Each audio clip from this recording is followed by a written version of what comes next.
everyone. Welcome to Lawfully Told, the podcast where we explore stories, decisions, and defining moments between leaders in law, public service, and policy. I'm your host, Sharanya Ranganatha, and today we're diving into how passion for justice can grow from curiosity into leadership that shapes communities. Our guest today brings together law, education, and public service in a powerful way, showing how legal thinking can influence real world change. We'll talk about career paths, leadership, technology, and advice for students who may be considering a future in law or public service. Dean Holt, I'm so excited to have you here today. Absolutely. Thanks for having me. No problem. Law and public service are careers that often begin with small moments, questions asked, and injustices noticed. What first drew you to law and public service, and how did those paths intersect into your career?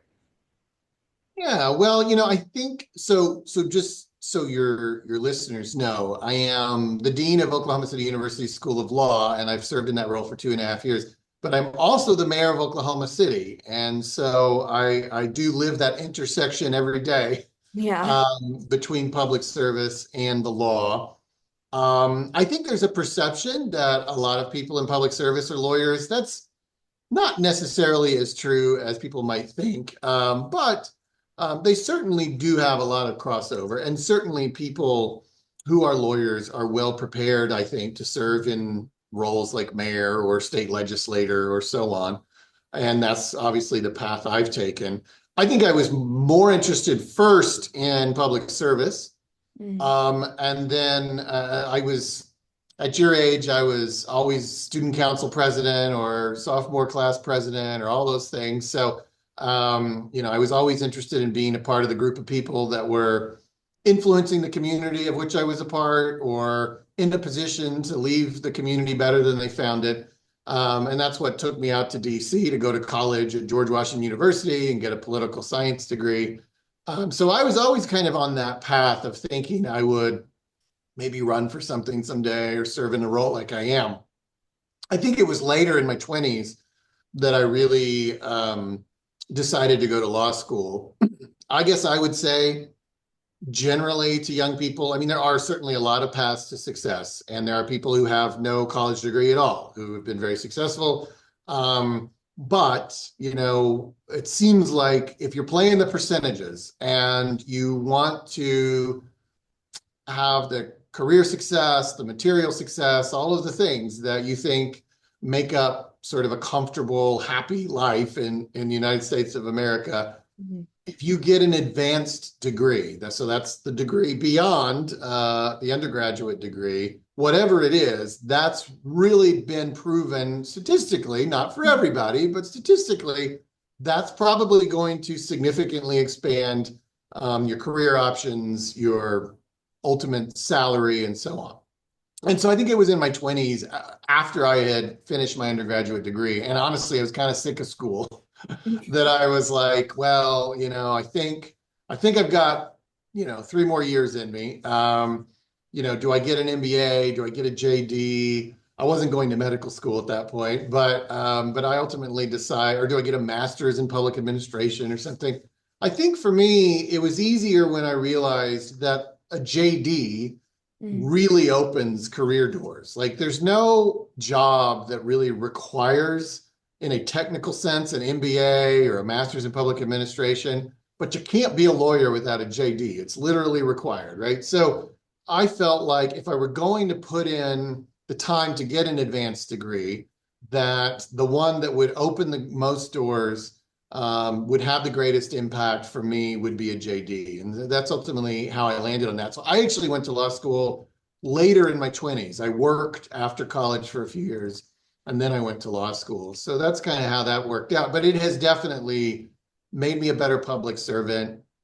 It would, half the people who get a JD don't really practice law in a conventional sense, but all of the people who get a JD use that degree because it really makes you think analytically. It teaches you critical thinking skills that unfortunately once you have them you actually kind of notice how many people lack them, but it is really helpful to you in whatever career that you should choose. And certainly the very diverse challenges facing a public servant are, in my view, assisted to a great degree if you have that law school education. Yeah, definitely. The common theme that I'm seeing is education and how it is so important to shape your career in life, which is great to hear as a student who still has a lot more years of education to do. A lot of students listening may be pulled to many different directions. When you had many interests as a student, how did you decide what to focus on first?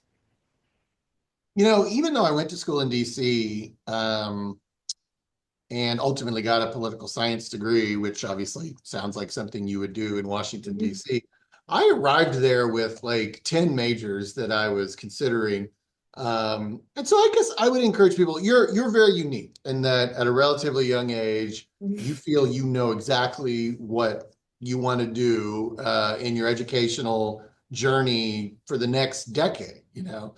But I'd say it's perfectly all right to not have that same plan in place. It's perfectly all right to arrive at your undergraduate college with only a vague idea of what it is you want to do, and to be kind of open-minded to other options or other experiences. And similarly, even if you then decide I'm going to be a lawyer and I'm going to go to law school, um, we find that the vast majority of people who arrive at law school who think maybe that they know what kind of law they want to practice, because that's a whole nother question.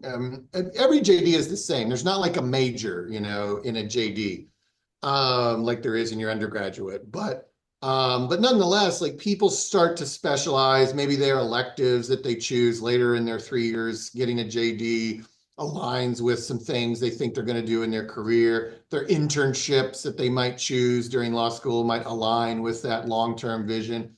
But I guess I would say a lot of people in my experience at our law school here in Oklahoma City, who arrive with a plan usually change it, and that's okay. And a lot of people who are worried that they don't have a plan, I tell them not to worry. Like this experience, both the educational part of it in the classroom, as well as sort of the internship experiential part of it, is going to expose you to a lot of different pathways. And it's okay to be open-minded and kind of spend your 3 years here in law school exploring those. And a lot of people end up in a career path that they did not necessarily anticipate, and yet they're very satisfied. So I think it's important. This is probably true in any number of things about life. Just staying open-minded, keeping your options open, and I guess that's to a great extent what I've done throughout my life. I mean, I've had a loose vision, a sense of what I want to do, but always keeping my options open has been, I think, invaluable to my success. Exactly. One thing I love about the law career field is that how it's so diversified, and no matter what you do, it will always lead you to the right path. And that's essentially about having multiple interests, is that it all in the future can converge into one and be such a good factor. Success in the law, I'm sure, is not only about grades, it's also about character and curiosity and commitment. As a leader in the legal education, I'm sure you've seen firsthand what helps students thrive. So, from your perspective as a dean, what do you look for in students beyond grades and test scores? Yes, intellectual curiosity, work ethic. A lot of people are really hard workers, but maybe don't take tests well. They're going to be pretty successful. It is not as if the GPA rank of any educational institution aligns perfectly with the success that that class has one day in its professional career. Because though, of course, work ethic impacts your grades generally as well, I think that's a way to sort of offset maybe challenges you have as a person with testing and assignments in school. I mean, you can impress future employers and get pretty far in life just by being willing to work harder than everybody else. So I think I definitely am impressed by that. I'm impressed by people who are thinking of the world beyond themselves. We are a school, for example, that prioritizes public service, prioritizes being community and civic minded. I mean, we want people to focus to the greatest extent possible on their education while they're here, but I like it when I can tell that, they're going to care about more than just their paycheck one day, that they're going to use their law degree to leave the world better than they found it, whatever that looks like. And there's a lot of different ways to accomplish that. You don't have to run for mayor. I mean, but Of course. so I think I'm looking for that. I think finally, probably I'm also just looking for students who have good conversation skills. I mean, and you can tell that within minutes. Like I can already tell you're very good at communicating. You have, good eye contact, good. You're able to think on your feet. You're not shy or anything. And that'll serve you well. Again, beyond your grades and test scores, like.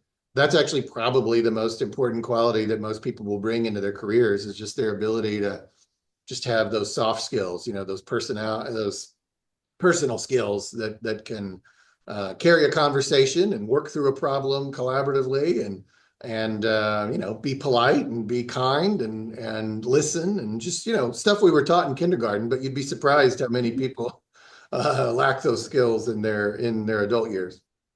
Absolutely. When you say soft skills, it brings to mind about how we place such high importance on stuff like GPA and grades and rank. It's important to hone in on those soft skills and make sure that you're able to really implicitly and carry out into the real world. And I'm glad you stated that because, again, in this world where so much importance is placed on our grades, it's good to really diversify our knowledge. Um, Law is a broad field, and many students aren't sure where they belong first. So, how do you help students discover their special interests or specific legal interests, like public policy, tech, or even civil rights? Yeah.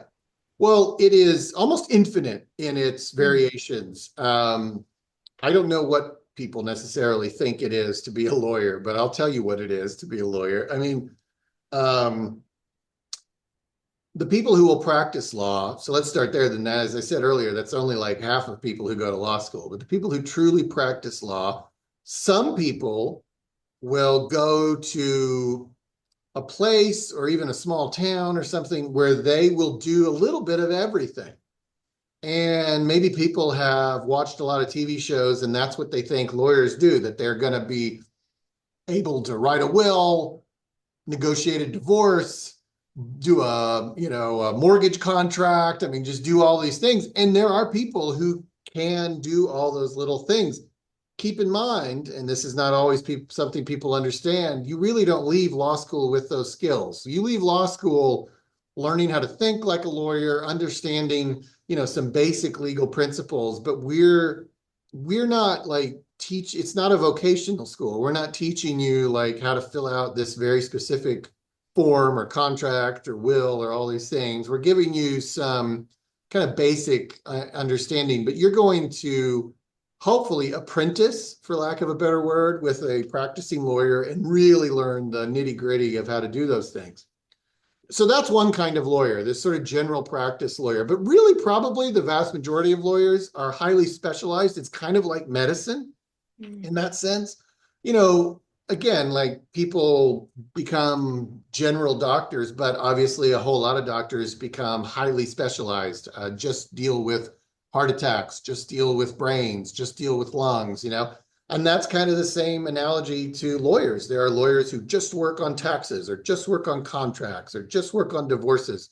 Um, and they become experts at that very narrow thing, but like it's narrow, but it's big enough that it can consume your entire brain and consume your time and your career to become truly great at it. So that's why when people need a certain thing, they're like, who's the best defense lawyer? Who's the best family lawyer? Who's the best estate planning lawyer? And they go seek those people out who have dedicated their whole lives just to that one thing. So figuring out what that's going to be for you is the journey of law school, and sometimes even the journey of the years that follow law school. People sometimes kind of luck into what their specialty will be through their internships. Sometimes it takes some time, even in practice, to start drilling down into one specific thing that you enjoy or you're good at, and that becomes your specialization as the years go on. So um, every lawyer who has a specialty will tell you that it was probably not something they planned. Very rare that there would be somebody who's like, I always wanted to practice land use. It will be something that they sort of backed into through the course of their education or their career. And again, back to my early answer, just stay open-minded, be open to the possibilities of where life will take you. Yeah, one of the main things that I've heard through many lawyers is that there's multiple different opportunities, like you've stated, to really decide what you want to be. And I've heard people who have their biology as their undergrad who go on to being patent lawyers. So it's really great that the law has so many different opportunities for you to really decide what you want to be. Mhm. The next thing that I want to talk about is how law doesn't exist in isolation. It directly affects how communities are governed and protected. Your current role allows you to put legal thinking into action every day. How does your legal background influence your decisions as mayor? Well, I mean, it helps you break down problems into their various parts. I mean, it's kind of interesting as a lawyer when you observe how non-lawyers um, handle challenges. They just sometimes struggle with breaking it down into different parts that they can then analyze. I think it also helps lawyers are sort of trained to argue every side of an issue and understand that there are always multiple sides of an issue. And so I think that helps you as well. I mean, you give me a challenge or an opportunity facing the city of Oklahoma City as mayor, and I will immediately start breaking it down into parts. I'll start analyzing it from every angle, and just doing that, sort of instinctively. And I think that helps me, yeah, just come up with better solutions and then communicate those solutions. That's another challenge that is inherent in the job is being able to communicate the solution or the proposed solution to other people who are probably not lawyers. So definitely, you need to be able to discuss it in a way that is accessible to the general public. And I do that a lot, right? I mean, speeches, rhetoric is part of being um, a mayor, but it is also part of being a lawyer, at least in some sense. I mean, not all lawyers are in a courtroom. In fact, very few are. That's what we see on TV. But whether you're in a courtroom or not, if you're still making arguments somewhere, like, and it may be in writing, which is why writing is such an important skill as well. But you're either giving a speech or you're writing basically a speech in a brief, and whatever the case, you're trying to persuade people, and that's what a lawyer does, and that's also probably what a good mayor is doing a lot of the time as well. Yeah, I've heard in law school, it's just a major technical where you learn so many technical aspects like writing and reading. And you mentioned movies, and I know how Legally Blonde, I'm sure, is not how the real world operates. And that's essentially why this podcast is such a good resource because it really dives into how the real world in law is like. Sometimes legal knowledge makes the difference in critical moments, I'm sure, like you've stated. Can you share a policy decision where your legal knowledge played a key role? I know you've led many projects like the Maps for and essentially like that. Yeah, I mean, gosh, it comes up every day. I don't know. It'd be sort of hard to come up with just one thing. I it's very helpful that I have a basic understanding of the law. That's not to say that like I am an expert in everything that Mhm. I might encounter in a given day as mayor, but I know how non-lawyers often have to kick a question to the lawyers. Can I do this? Is this legal? I don't even know. And that does make them, lawyers all have different opinions. Not everything about the law is as black and white as people assume that it is. There's a lot of interpretation in it. And I really am grateful that because of my background, I can sort of have those debates, and sort of move the interpretation in the direction I want it to be, rather than just be at the mercy of some lawyer's opinion, because it is ultimately a lot of these questions are are dictated by somebody's opinion on what is legal or what is appropriate. And so that comes up a lot, and I'm very active participant in these questions. I mean, okay, I'll come up with one recent example. In Oklahoma City, when we want to fund core infrastructure, we have to put what we call a bond issue vote in front of the voters. And the Oklahoma Constitution and Oklahoma laws dictate sort of the format for that. And specifically, we have to split up everything for different separate votes by the public. So, like when you voted in October here in Oklahoma City on a bond issue, you were actually asked to vote like 11 times. You had to vote on streets, you had to vote on traffic, you had to vote on parks. And that was a multi-month conversation between me and the lawyers at the city about what those groupings actually needed to be, what were the words we could use to describe these different subjects.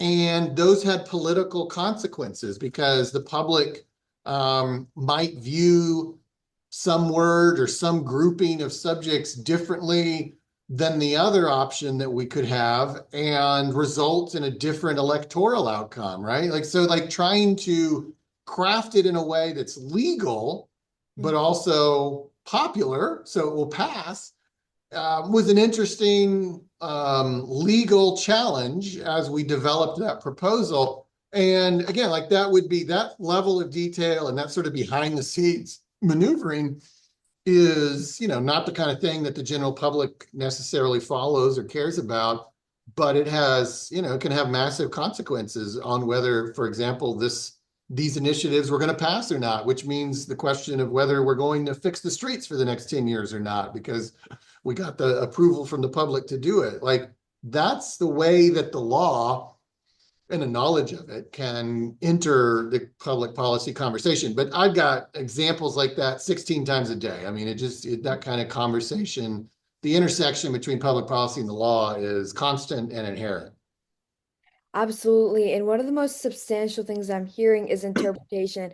I know from the Supreme Court, where we debate precedents, and now how interpretation is so important and the way we function, the way we live. And especially as mayor, I know everyone in your city has different interpretations, and combining that skill all together is something that I'm sure law school really helps with and is a skill that you need to develop. For students who want to serve the public, the path might feel unclear. So, what skills or experiences should students develop now if they want to combine law and public service? I mean, if you want to go to law school, you need to read and you need to write. Okay. That's what you need to be doing. The law school experience is basically those two things. That's like 90% of it. Yeah. Um, you get here and you are given a case book and you are reading cases, and the language is on many of these important cases in American history were like 200 years ago. Mm. And so the language is a little archaic, right? It's not necessarily the way we would write today. And so you got to have a pretty high level of reading comprehension to dig through that and understand it. I mean, it's not Old English. It's not like reading Shakespeare, but it can feel that way a little bit. Um, and at the same time, yeah, all your tests, all your briefs are going to involve writing essays. And so the only way to become a better writer is practice, really, just and reading other writing. So I would just say, and this is good, obviously, for all of your education, and it's good. It's also the same way you prepare for doing well on the SAT or the ACT. All you can do is just read and write as much as possible. And by the way, those skills will serve you well, beyond your educational experience. That's, people who can write well are valuable in every field at any time of your career. Yeah, the prominent idea I'm seeing is reading and writing, which again shape our world today and shape and how the world sees us too. And seeing how law school can heavily contribute to that is also very substantial and important in any young high schoolers or anyone's career in general. One thing that I'm really curious about is how AI is changing legal education and public policy, especially with advances in technology. Students are entering a field today that might face challenges and have opportunities that didn't exist before. So, how is AI changing legal education and public policy? Yeah, well, I think we're still figuring that out. I mean, it's pretty Mhm. early, you know. Yeah. There's two aspects to this. The on the educational side, obviously cheating is a major issue, always has been in education. And, a significant part of any teacher or professor's life is trying to get ahead of that and trying to make their assignments and their tests cheating proof because they're trying to measure that actual student's knowledge and skills, not their ability to cheat. Um, so the fact that now a student might be able to farm out their answers in their writing to technology is problematic. So I think, law schools and everybody else are trying to figure out how to work around that. I think you'll see, um, more testing in the classroom, using programs that can't access the internet, more even getting back to the old way we used to take tests in law school, which was what they called the blue book. It's literally a blue book that you write your answers in, and we'd probably gotten away from that towards more online type written stuff. But I think, that's going to come back just as a counter to that. At the same time, there's another aspect of this, which is your professional career, where the use of AI is not so bad. Like if it can be used as an aid to your work, there's nothing wrong with it. You're not cheating at that point. But then, so we also kind of have to simultaneously, as we're trying to keep you away from it, so we can test who you really are. We're also wanting to probably prepare you to use it properly and to the benefit of yourself and your clients. So, I think that's the tension inherent in the issue that law schools and all educational institutions are trying to figure out. Because certainly AI isn't going anywhere, so we want you to be able to use it properly and not come up with nonsense, So the cheating doesn't matter, but bad results via AI do matter. And we've seen that in the legal profession. People have early on, they've used it to create briefs, and AI will fake cases. They will make cases up that don't exist. And this has been a great embarrassment to the attorneys, and actually more than an embarrassment. I mean, it can probably result in sanctions that might alter their professional trajectory. So that's the kind of thing, that we're all working on. But I would say it's so new. It would be like asking somebody in 1997, like, how are you going to deal with the internet? I mean, Yeah. so we're figuring it out, and it'll take a little while, I think, but it is definitely a major issue facing all of us in our professional lives and certainly educational institutions. Yeah, absolutely. And I love asking this question since right now we're facing a little bit of a problem seeing how AI is taking over jobs, and I'm hearing all of this rhetoric come from many other people. So it's good to hear some clarity. And I've also heard how people have gotten their bar licenses taken away because of the use of AI in briefs. And so it's good to see that there's a balance. There should be a balance in the use of AI and the use of your own human work. And essentially, I feel that human value trumps the use of AI in general. So, absolutely. And on that note, looking ahead can be both exciting and intimidating. So, what legal careers might exist in the next decade that don't exist yet? Well, if I knew that, right, then we would know. You wouldn't have to ask. I think I think that's always the unknown.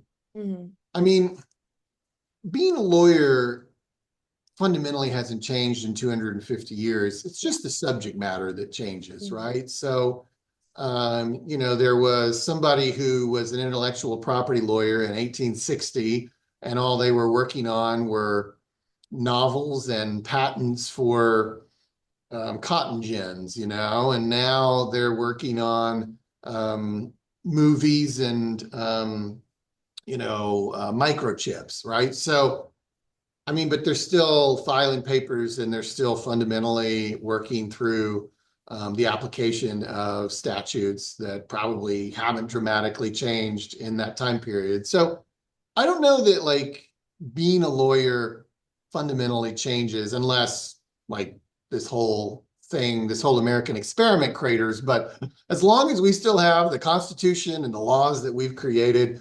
being a lawyer is a kind of a timeless exercise. It's just like, well, what are different subject matters that you might be working on as time goes on? And certainly that will change. And certainly, obviously, technology will become more and more and more. It's already a big part of every profession, including the practice of law. So I'm sure that's what will change most obviously. But I think there is something sort of timeless about legal education. We still do it today, much like we did it a long, long time ago. And there's something ultimately sort of timeless about being a lawyer. I mean, maybe you do your research now on LexisNexis on your computer instead of by pulling out the Pacific Reporters off of the shelf. But you're still doing research. You're still making arguments. You're still writing.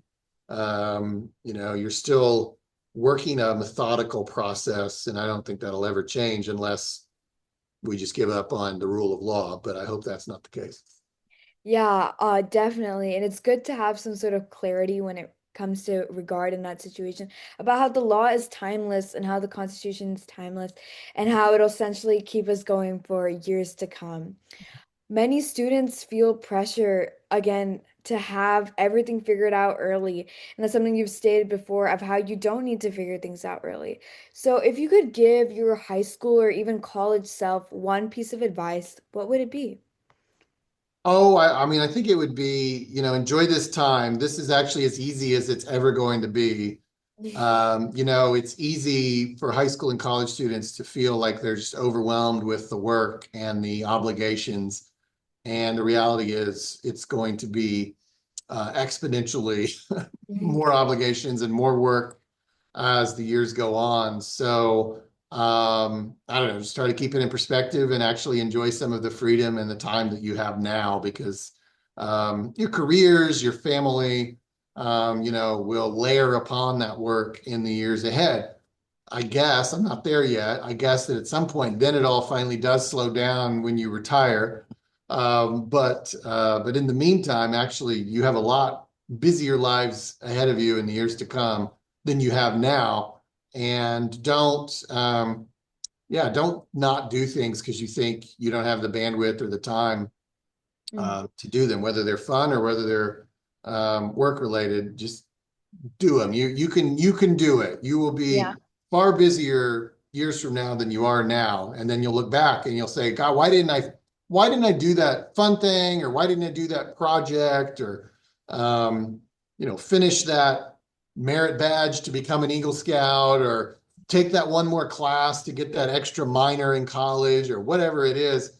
You'll find that in retrospect, a lot of those things, a lot of those tasks will now look easy when you're 30 years old and you have so many more obligations. Yeah, absolutely. One of the things that fascinates me the most is perspective. Like, for example, I might feel now that I'm the busiest I've ever been, but when it compares to the mayor and the dean of Oklahoma Law School, it's so different. And perspective is always fascinates me to see the difference and stark difference between people's lives. So it's great that you touched on that since it's one of the topics that I always find so different and fascinating. To conclude, not everyone follows a straight path again, and that's okay. So, what alternative paths can students consider if they aren't ready for law school right away? Well, a lot of people, including myself, work first. I don't know what percentages of people go directly from college to law school, but it's not 100 for sure. And so I don't think there's anything wrong with working first. getting a little life experience, and it actually gives you that perspective you were just talking about. So when you do go to law school, it might actually seem a little easier than you thought it would have otherwise, because it may not be as challenging as your employment was, you know. So I definitely think that's fine. Like, go work. I mean, it doesn't even have to be in the law. I mean, that's great if maybe you become an assistant in a law firm or a paralegal in a law firm, but you could do something completely different and prepare for law school in the meantime. And I mean, there are people who go back. I guess I worked for um, about 5 years in between undergrad and law school.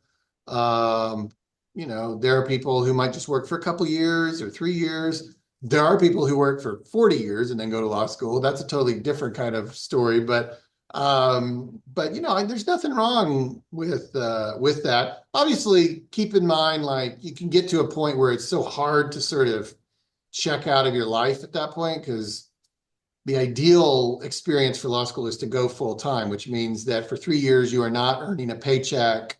You are just going to school. You don't have the time to really work. So obviously you got to balance that and figure all that out and make that all work. And there's a lot of ways to do that. But yeah, that's okay. You don't have to go directly into law school right out of college. And in fact, you might find that you are um, pleased with the results of having had that life experience in between. Yeah, the special thing about the law is that there's so many different paths you can take to reach your final outcome. And like you said, I've heard people who have worked for 10 years and then gone to law school. So there's so many different ways to achieve the same thing, which again gives clarity to our viewers and especially me who doesn't know exactly how they're going to proceed into the path of law. Thank you so much for sharing your insights and experiences with us today. Your journey shows that law and public service aren't just careers, they're tools for creating impact and positive change. To our listeners, remember that their path always doesn't have to be perfect or predictable. Stay curious, engaged, and keep asking questions. And as we go into our holiday season, from all of us, thank you for tuning in, and we wish you a Merry Christmas and a joyful season. Bye. Thank you.